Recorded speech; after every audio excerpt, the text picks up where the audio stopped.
नमस्कार फ्रेंड्स, कैसे हैं आप सब। आशा करती हूँ सभी बहुत अच्छे होंगे। मैं पूजा वेलकम करती हूँ आप सभी का आपके अपने चैनल अंकित वास्तु ज्ञान में।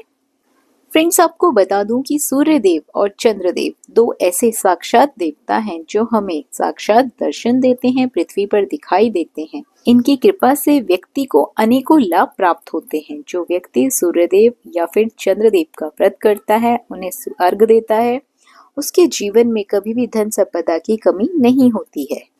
पुराणों में सूर्य की उत्पत्ति, प्रभाव, स्तुति, मंत्र इत्यादि विस्तार पूर्वक मिलते हैं। ज्योतिष शास्त्र में नव ग्रहों में सूर्य भगवान को राजा का पद प्राप्त है। तो आज हम इस वीडियो के माध्यम से जानेंगे सूर्य देव की कहानी के बारे में, व्रत कथा के बारे में। वीडियो के अंत तक जरूर बने रहें ताकि आपको भी अक्षय पुण्य फलों की प्राप्ति हो सके। फ्रेंड्स, ऐसी भी मान्यता है कि अगर कोई व्यक्ति रविवार के दिन सूर्य देव की श्रद्धा पूर्वक पूजा अर्चना करता है तो उस व्यक्ति के जीवन में सुख समृद्धि, धन संपत्ति की कभी भी कोई कमी नहीं रहती है। साथ ही सूर्य भगवान शत्रुओं से भी उसकी रक्षा करते हैं। सूर्य देव का व्रत करने के साथ साथ अगर इनकी व्रत कथा भी सुन ली जाए तो व्यक्ति की मनोकामनाएं सभी पूर्ण हो जाती हैं।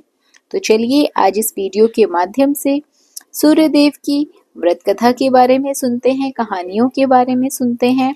प्राचीन काल की बात है, एक गांव में एक ब्राह्मण रहता था।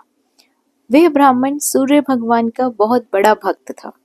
हर रोज सुबह सूर्योदय से पहले उठकर नहाता धोता, सूर्य भगवान की कहानियां सुनता और सुनाता।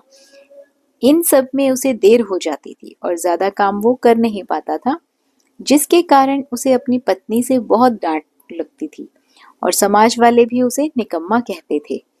एक दिन इन सब चीजों से परेशान होकर ब्राह्मण बाजार से पूजन की सामग्री लेकर जंगल में चला गया।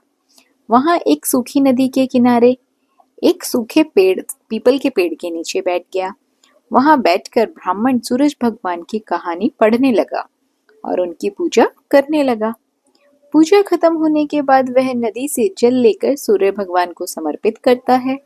जैसे ही उसके द्वारा चढ़ाया गया जल नदी और पीपल के पेड़ पर गिरता है, वैसे ही नदी साफ पानी से भर जाती है और पीपल का पेड़ हरा भरा हो जाता है। तभी सूर्य भगवान उस नदी के जल से प्रकट होकर कहते हैं, हे ब्राह्मण, मांग, क्या मांगता है। ब्राह्मण ने यह सुनकर सोचा कि यह आवाज किसी भूत प्रेत की तो नहीं है। तब वह घर जाकर यह सारी बात अपनी पत्नी को बताता है। तब उसकी पत्नी समझ जाती है कि सूरज भगवान ने इन्हें साक्षात दर्शन दिए हैं।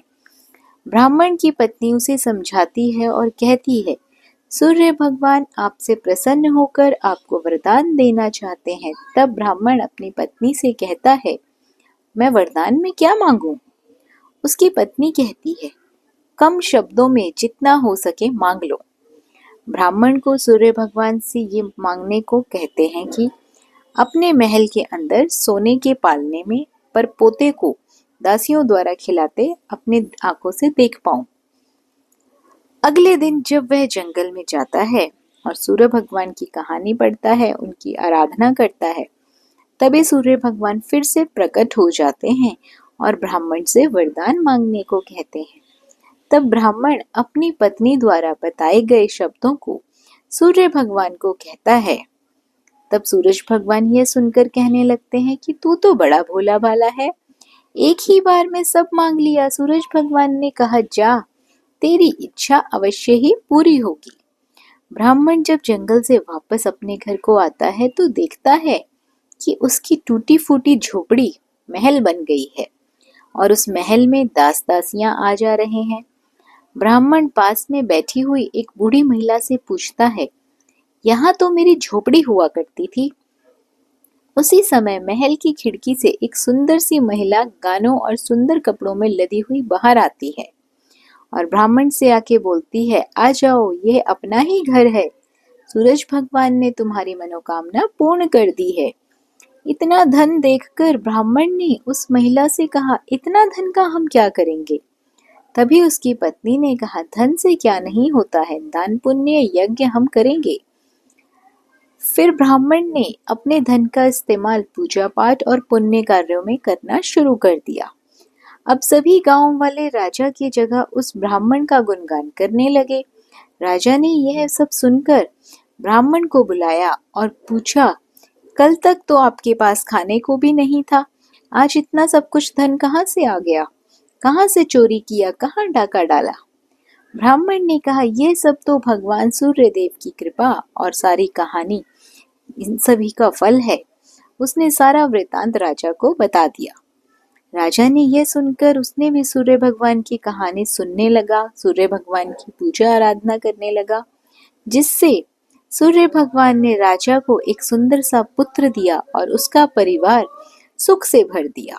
दूसरी कहानी इस प्रकार है। एक समय की बात है, सूर्य भगवान की रानी के मायके से खबर आती है, परंतु रानी का जाने का मन नहीं था। सूर्य नारायण भगवान रानी को यह कहकर मायके जबरदस्ती भेज देते हैं कि जाओ, मैं आपके लिए अच्छी अच्छी वस्तुएं भेजूंगा। तत्पश्चात राणा दे अपनी पियर चली जाती है। कुछ दिनों बाद सूर्य नारायण भगवान राणा दे के लिए चौपड़, पासा, पचेटा, आटी डोरी आदि वस्तुएं भेज देते हैं। सूर्य भगवान की रानी राणा दे की भाभियां मजाक करने के इरादे से चौपड़, पासे, खिलौने आदि सब सामान निकाल लेती है और उनके स्थान पर कंकड़, पत्थर, कांटे भर देती है और सारे डिब्बे वापस बंद कर देती है। सूर्य भगवान की महारानी राणा दे जब ये सब देखती है तो हाथ में डिब्बे में डाले तो उनके हाथ में कांटे चुभ गए। फिर तो उनकी भाभियां हंसने लगी और राणा दे को गुस्सा आ गया। कुछ दिनों बाद जब सूर्य नारायण भगवान राणा दे को लेने पधारे तो राणा दे ने सूर्य भगवान से बातचीत भी नहीं की। राणा दे जब ससुराल गई तो वहां भी किसी से बात नहीं करी। सूर्य नारायण ने अपनी माता जी से पूछा कि माताजी, राणा दे आपसे बातचीत करती है क्या? उनकी माताजी ने कहा, नहीं बेटा, राणा दे जब से ससुराल वापस आई है उसके बाद से ही बातचीत नहीं करती है। सूर्य नारायण कहते हैं कि माताजी, आप आज उनको बोलना कि साल चावल की बोरी पड़ी है, साल में से चावल निकाल दे, परंतु ऐसा करते समय चावल टूटने नहीं चाहिए, साबुत निकालने चाहिए। अब राणा दे तो रोने लगी। रोते रोते ही वो छत पर चली गई और उन्होंने चिड़ियाओं को बुलाया। राणा दे चिड़ियाओं से कहने लगी कि मैंने कभी तुम्हें चुग्गा डाला होगा, अब तुम इन चावलों को छिल दो। ढेर सारी चिड़ियाएं सारे के सारे चावल छिलकर उड़ जाती है। सूर्य नारायण ने फिर माताजी से पूछा, माताजी, राणा दे बोली क्या? माताजी कहती है कि नहीं बेटा, वो तो कुछ भी नहीं बोले। सूर्य नारायण फिर बोलते हैं कि माताजी, अब आप उसको कहना कि 108 छेद वाली मटकियों में उनमें पानी भर दे। राणा दे तो वापस से रोने लगी। तालाब पहुंचकर भी वह रोने रही थी। उनको रोता देखकर मेंढकियां आई और उनसे पूछती हैं कि आप क्यों रो रही हैं? राणा दे ने कहा कि सासू जी ने 108 छेदों वाली मटकियों में पानी भरने को कहा है, इनमें पानी कैसे टिकेगा? मेंढकियां बोलती हैं कि आप चिंता मत करो, हम छेद पर चिपक जाएंगे, फिर आप आसानी से पानी भर लेना। फिर क्या था, मेंढकियां तो छेद पर चिपक गई और राणा दे ने मटके में पानी भर लिया। उस दिन भी सायंकाल में सूर्य नारायण भगवान अपनी माताजी से पूछते हैं कि राणा दी बोली क्या? उनकी माताजी कहती है कि नहीं बोली।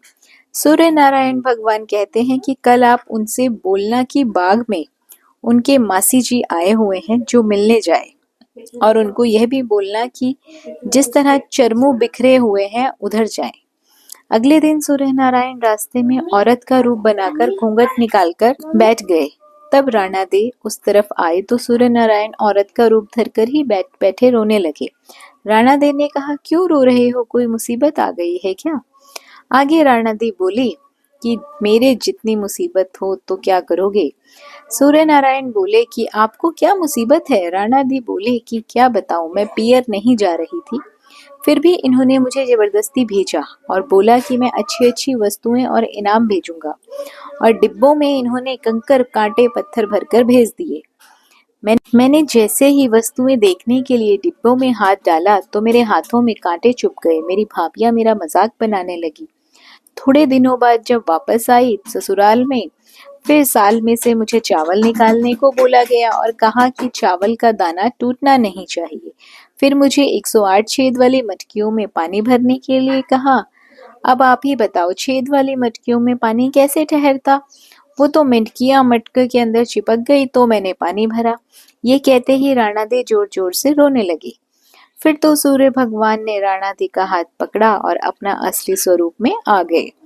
सूर्य भगवान बोले, चुप हो जाओ राणा दे, मैंने तो डिब्बों में चौपड़, पासा, आती, डोरा, मिठाइयाँ और अच्छी अच्छी वस्तुएं भेजी थी। आपकी भाभीियों ने ही मजाक किया होगा, मैंने नहीं किया। यह बात आप मुझे पहले ही बता देते तो आपको इतनी मुसीबतें झेलनी ही नहीं पड़ती।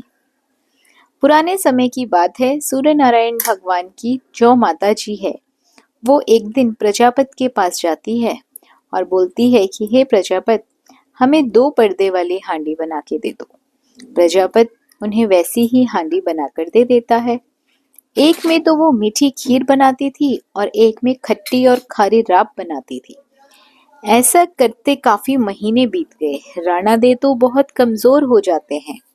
सूर्यदेव भगवान ने एक दिन राणा दे से पूछा, आजकल आप बहुत ज्यादा दुबले हो गए हो, क्या बात है?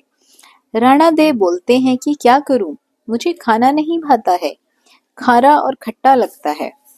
सूर्य नारायण भगवान कहते हैं कि नहीं, अपने तो प्रतिदिन मीठी खीर बनती है। राणा दे कहते हैं मुझे तो वह खट्टी और खारी लगती है। दूसरे दिन सूर्य नारायण जी की माता जी थालियां परोसती है। राणा दे चक्कर थाली सरका देते हैं। सूर्य नारायण जब उन्हें ऐसा करते हुए देखते हैं तो वो अपनी माता जी से कहते हैं कि माँ, थोड़ा जल भरना। उनकी माताजी जैसे ही जल लेने जाती हैं तो इतने देर में सूर्य नारायण थालियां बदल देते हैं। सूर्य नारायण जब राणा दे की थाली से खाते हैं तो उन्हें भी खट्टी और खारी लगती है। जब उनकी माताजी जल लेकर आती है तो सूर्य भगवान बोलते हैं कि माँ, ओ माँ, आज तो भोजन खट्टा और खारा है। माताजी कहती है, नहीं बेटा, हमने तो तुम्हारे लिए मीठी खीर रखी थी, कहीं तुमने राणा दे की थाली तो नहीं खा ली? सूर्य भगवान बोलते हैं कि माँ, ए माँ, ऐसा अलग अलग भोजन क्यों बनाया? माताजी कहती है कि बेटा, हमारे सास बहू में तो ऐसा चलता है।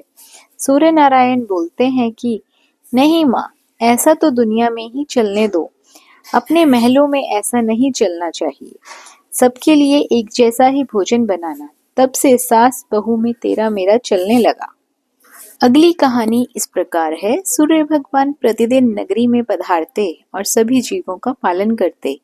राणा दे सूर्य भगवान से पूछते कि सुबह सुबह आप धरती लोक पर चले जाते हैं और शाम होते ही सूर्य लोक पधारते हो, पूरे दिन आप धरती लोक में करते क्या हो?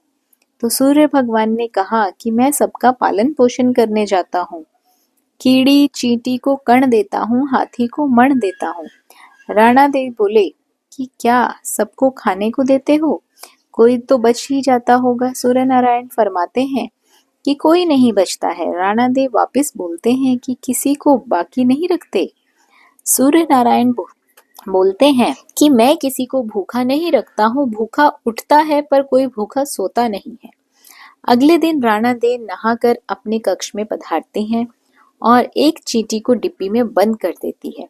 राणा दे प्रतिदिन नहाकर भगवान की पूजा किया करती थी और स्वयं कुमकुम चावल लगाती थी। उस दिन भी उसने कुमकुम चावल की बिंदी लगाई और जब राणा दे डिब्बी बंद कर रही थी तब उनकी कुमकुम की बिंदी में से जो चावल लगे हुए थे वो गिर गए। कुछ दाने डिब्बी से गिरे और स्नान किए हुए हाथ मुंह पे से जल की कुछ बूंदें उस डिब्बी में गिर जाती है। राणा दे को पता नहीं चलता कि डिब्बी में चावल और पानी भी चला गया है और राणा दे डिब्बी बंद कर देती है। राणा दे सोचती है कि आज सूर्य नारायण को बताऊंगी कि देखो, ये चींटी तो भूखी प्यासी रह गई है।